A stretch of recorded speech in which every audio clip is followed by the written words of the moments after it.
Hello everyone, हाय। तो कैसे हैं आप सभी लोग।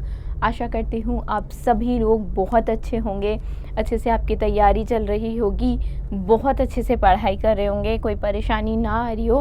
अगर आ रही हो कभी भी कोई भी परेशानी आए तो एक बात हमेशा याद रखना कि वक्त कितना ही मुसीबत में आपको डाल दे, वक्त कितना ही फंसा ले, लेकिन आपको क्या कहना है, आपको अपने आप को कहना है कि मैं परेशान नहीं हूँ हालातों से, क्योंकि अगर हार जाऊँ तो मैं ऐसा इंसान नहीं हूँ कि मैं हालातों से हार जाऊँ। मुझे तो हालातों से जीतना आता है और मैं जीत कर ही निकलूँगा। तो आओ इसी के साथ आज के सेशन की शुरुआत करते हैं और देखते हैं अपना पहला क्वेश्चन। देखो पहला क्वेश्चन क्या है। पहला क्वेश्चन है योजना पे, स्कीम पे चीफ मिनिस्टर हैं हेमंत बिस्वा शर्मा, कहाँ के, असम के। ठीक है, तो असम के जो सीएम हैं, चीफ मिनिस्टर हैं हेमंत बिस्वा शर्मा, उन्होंने क्या किया है, उन्होंने लॉन्च किया है मुख्यमंत्री लोक सेवक आरोग्य योजना। ठीक है, क्या लॉन्च की है, मुख्यमंत्री लोक सेवक आरोग्य योजना। अब आरोग्य तो मतलब हेल्थ रिलेटेड हो गया, मुख्यमंत्री मतलब सीएम हो गया। ठीक है, लोक सेवक, ठीक। अब लोक सेवक आरोग्य योजना जो है वो किस लिए है, ताकि जो गवर्नमेंट एम्प्लॉयज़ हैं या जो एम्प्लॉयज़ गवर्नमेंट की जो एम्प्लॉयज़ रिटायर हो गए हैं उनको कैशलेस हेल्थ इंश्योरेंस दिया जाए। ठीक है, आप हेल्थ इंश्योरेंस लेते हैं, बहुत आप में से लोगों ने लिया होगा हेल्थ इंश्योरेंस, है ना। तो हेल्थ इंश्योरेंस दो तरीके से आप उसको क्लेम कर सकते हैं।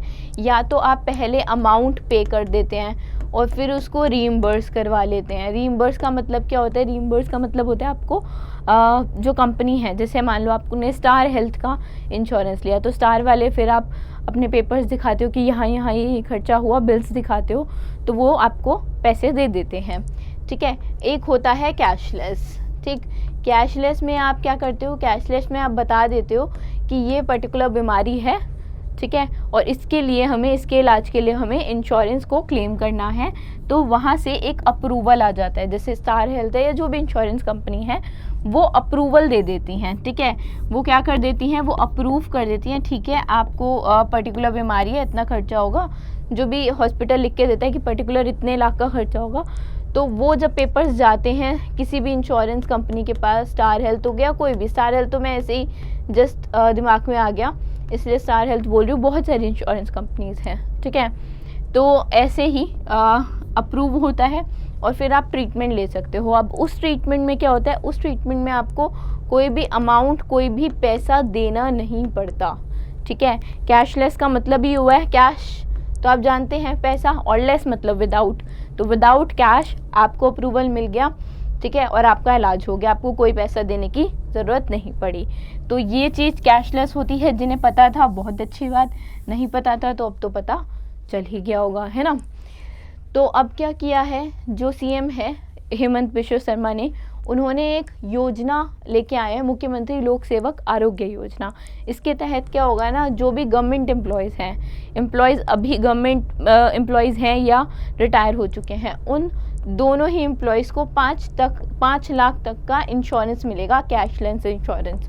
ठीक है, कितने तक का, 5 लाख तक का, पर वो होने वाले कहाँ के चाहिए, असम के होने वाले चाहिए।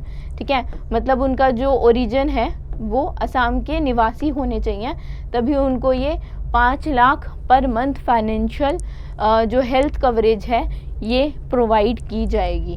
देखो एलिजिबिलिटी में भी वही मेंशन है कि वो रेजिडेंट होना चाहिए, असम स्टेट का निवासी होना चाहिए, 18 साल से ऊपर का होना चाहिए। ठीक है, गवर्नमेंट जॉब होनी चाहिए उसके पास।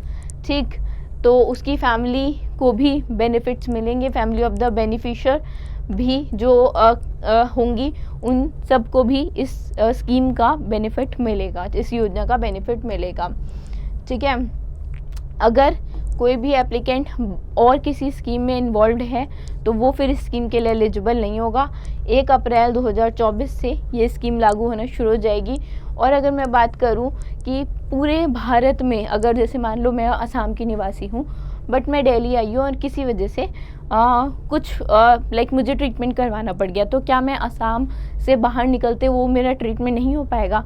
ऐसा नहीं है, वो हो पाएगा, बट वो कब से हो पाएगा? वो 2 अक्टूबर 2024 से आप कैशलेस ट्रीटमेंट करवा सकते हो अक्रॉस इंडिया।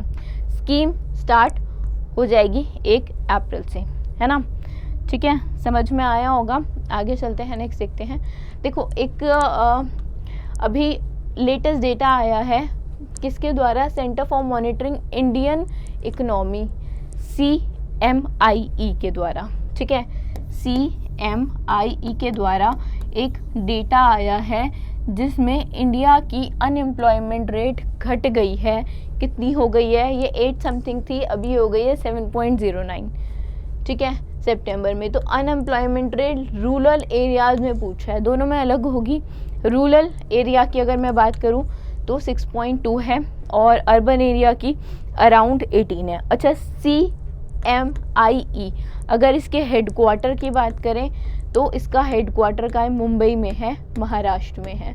ठीक है, देख लो, ये आता है centre for monitoring Indian economy का हेडक्वार्टर पूछ लेगा, या इनके MD जो हैं महेश व्यास जी, उनके बारे में पूछ लेता है। तो महेश व्यास जी जो हैं वो क्या हैं? MD है, हेडक्वार्टर है मुंबई महाराष्ट्र में, है ना?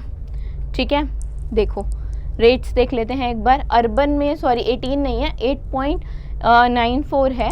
ठीक है, फीमेल के लिए 18.57 है, मेल के लिए 5.75। रूरल में जैसे हमने देखा 6.2 जो आंसर था ही, फीमेल 8.01 और मेल 5.94। अगर पिछले साल से बात करें तो पिछले साल 8.1 थी और अब कितनी हो गई? 7.09। ठीक, पिछले साल भी नहीं कहूँगी, सॉरी, ये अगस्त 2023 में, पिछले महीने। ठीक है, गलती से साल निकल गया। तो पिछले महीने अगस्त में, अभी तो अक्टूबर चल रहा है, तो अगस्त में 8.1 थी और फिर 7.09 हो गई, सितंबर मंथ में डिक्लाइन हो गई, है ना? चलो आगे चलते हैं। सेशन पूछ रहा है किसका?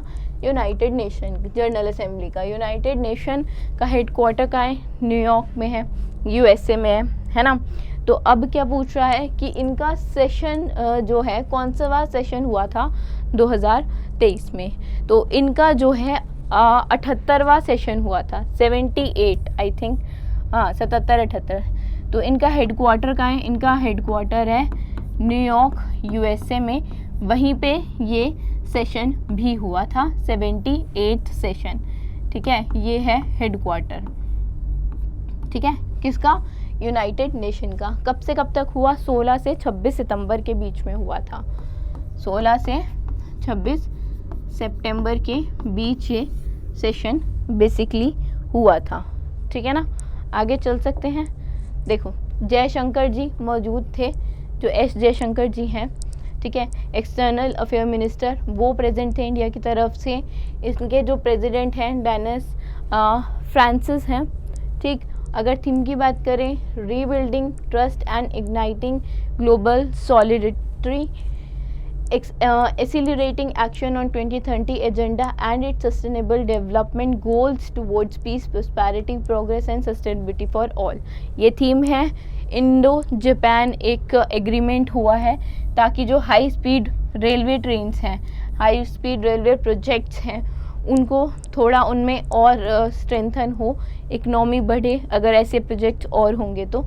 ठीक है, तो एक इंडिया और जापान के बीच में भी इस सेशन के दौरान एक एग्रीमेंट यू कैन से हुआ है। ठीक है, यूनाइटेड नेशन इंडिया और bill and Melinda Gates foundation ने भी एक लेटर ऑफ इंटेंट साइन किया है, और इसका जो बेसिकली मोटिव है, या इसके ये जो कोलैबोरेशन हुआ है, ये basically food security, global health, climate change और इनिशिएटिव्स ऑफ न्यू पार्टनरशिप, ताकि साउथ इंडिया साउथ कोऑपरेशन को एनहेंसमेंट मिल सके। ठीक है, उसमें और ज़्यादा आप कह सकते हैं भागीदारी हो, इसलिए यूनाइटेड नेशन और बिल गेट्स फाउंडेशन के साथ भी एक लेटर ऑफ इंटेंट साइन हुआ है इस सेशन में, है ना?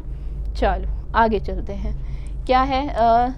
सरागा सेंट्रल ट्राइबल यूनिवर्सिटी कहाँ सेटअप है? तो ये है तेलंगाना में। ठीक है, ये डुओ है बेसिकली मदर डॉटर का। ठीक है, अगर हम समाका, सरालामा, जतारा जतारा, इन दोनों की बात करें तो मुलुगु डिस्ट्रिक्ट जो तेलंगाना का है उसमें ये मतलब 2 बार ये फेस्टिवल मनाया जाता है। समाका और सरालामा जतारा, ये दोनों लार्जेस्ट, बेसिकली इसमें बहुत ज़्यादा ट्राइबल पीपल आते हैं। ठीक है, ये जो बैटल हुई थी ना 13वीं शताब्दी में, मदर और डॉटर ने जो लड़ी थी, किसके खिलाफ? लोकल रूलर के खिलाफ, लोकल जो शासक था उसके खिलाफ। और ये लोग टैक्सेस जो इम्पोज किए जाते थे किस पे? कोया पीपल पे, उनके विरुद्ध ये लोग वो टैक्सेस हटाने के लिए ये लोग लड़ रहे थे। तो उन्हीं की याद में फेस्टिवल भी मनाया जाता है। यूनिवर्सिटी भी सेटअप हो रही है तेलंगाना में। ठीक है, सेंट्रल यूनिवर्सिटी अमेंडमेंट बिल 2023 के तहत ये जो सेंट्रल यूनिवर्सिटी एक्ट 2009 है उसके तहत समाका सकारा central tribal university Mulugu district में तेलंगाना में सेटअप हो रही है। पूछ ले कौन से डिस्ट्रिक्ट में, तो आपको पता होना चाहिए मुलुगु डिस्ट्रिक्ट। ठीक है, पैसों की बात करें कितने करोड़ में? 889 करोड़ में अप्रॉक्सीमेटली जो बजट है वो एलोकेट किया गया है। ठीक है, आगे देखें। नेक्स्ट क्वेश्चन पूछ रहा है कि how many items are included in 5th positive indigenisation list release by ministry of defence. Ministry of defence जो है डिपार्टमेंट ऑफ मिलिट्री अफेयर्स के अंडर ये रिलीज़ हुई है। बेसिकली मिनिस्ट्री ऑफ डिफेंस के अंडर जो डिपार्टमेंट ऑफ मिलिट्री अफेयर्स है उसके अंदर ये लिस्ट रिलीज़ हुई है, 5th पॉजिटिव इंडिजीनियस लिस्ट। इस लिस्ट के तहत कितने आइटम्स हैं? 98 आइटम्स हैं। कितने आइटम्स हैं? 98 आइटम्स हैं। ठीक है, कुछ आइटम्स जैसे कॉम्पैक्ट व्हीकल, आर्टिकुलेटेड ऑल टराइन, देखो डिपार्टमेंट ऑफ मिलिट्री अफेयर्स के अंडर है। ठीक है, articulate vehicles, remotely piloted airborne vehicles, और ये सारे जो हैं वो इसके अंदर आते हैं। ठीक है, इस लिस्ट के अंदर आते हैं।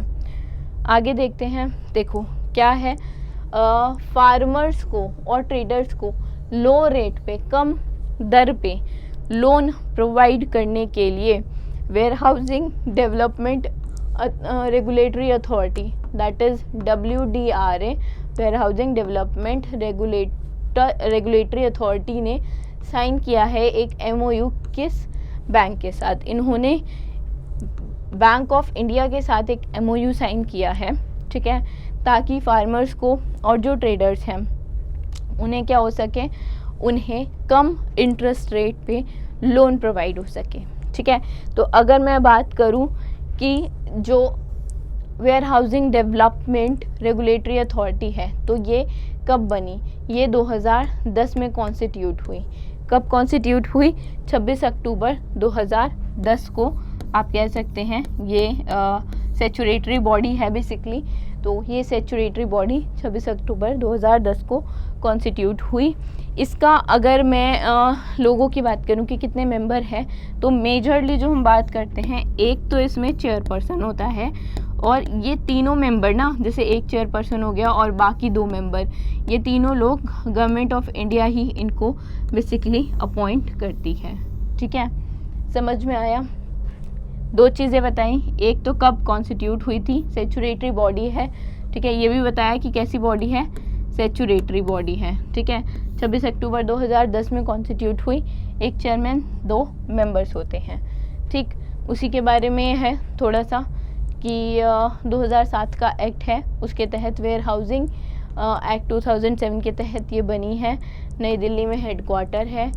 TK मनोज कुमार इनके चेयरमैन हैं, एक चेयरमैन और 2 मेंबर होते हैं। ठीक है, जहाँ तक बात की थी बैंक ऑफ इंडिया की, तो WDRA warehousing development regulatory authority ने साइन किया है बैंक ऑफ इंडिया के साथ, ताकि लो इंटरेस्ट रेट प्रोवाइड कर सकें फार्मर्स को।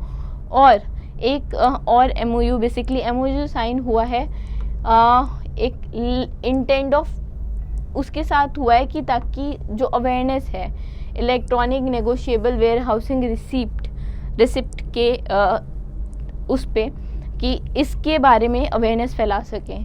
ठीक है, ENWRS के बारे में अवेयरनेस फैला सकें। क्या है? Electronic negotiable warehouse receipt के बारे में अवेयरनेस फैला सकें। एक डिजिटल वेयर हाउसिंग रिसिप्ट है जो कि इशू की जाती है रजिस्टर वेयर हाउस रेगुलेटर्स और गवर्न की जाती है WDRA के द्वारा।